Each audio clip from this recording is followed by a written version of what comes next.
Olá!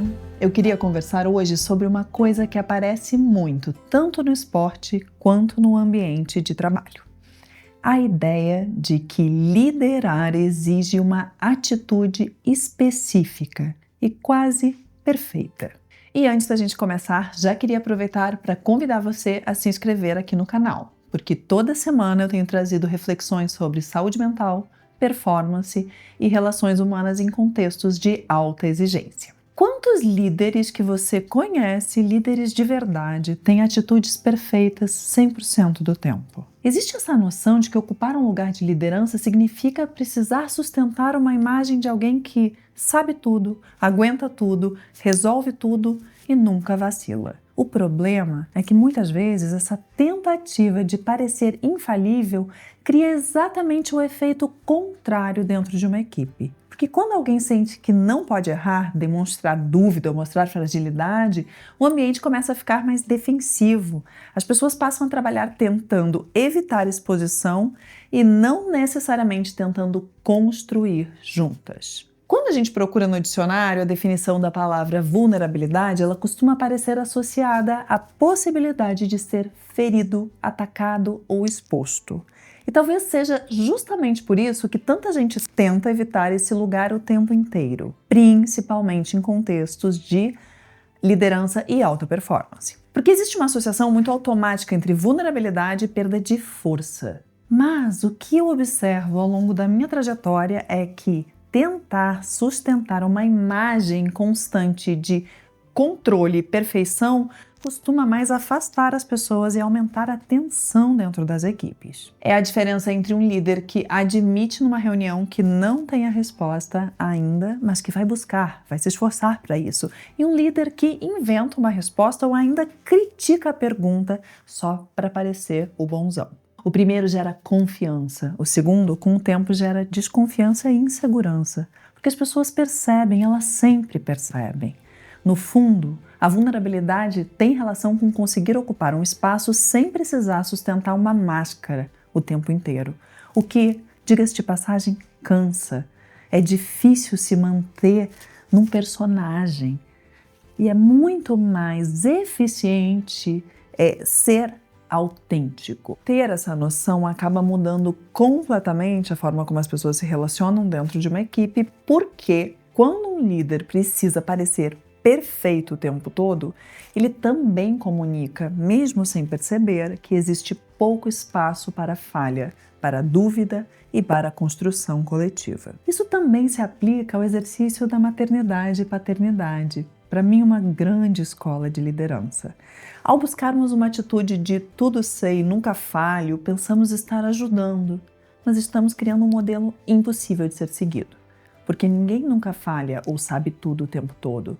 A verdade é que todos nós estamos sempre aprendendo.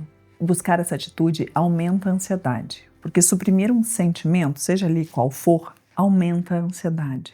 As pessoas começam a ficar mais preocupadas em não errar do que realmente presentes naquilo que estão fazendo.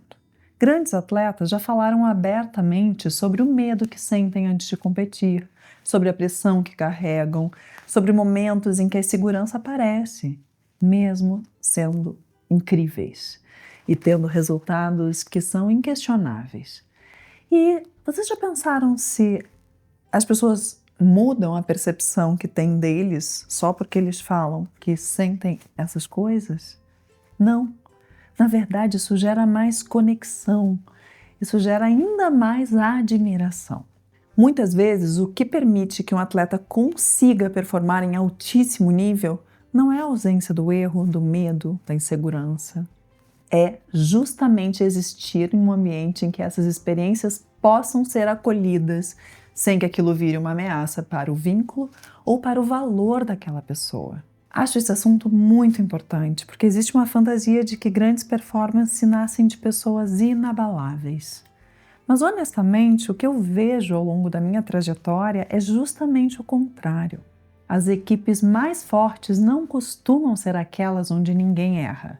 São aquelas onde existe segurança suficiente para que as pessoas consigam atravessar os erros juntas e crescer com eles. porque o errar faz parte de qualquer processo de desenvolvimento.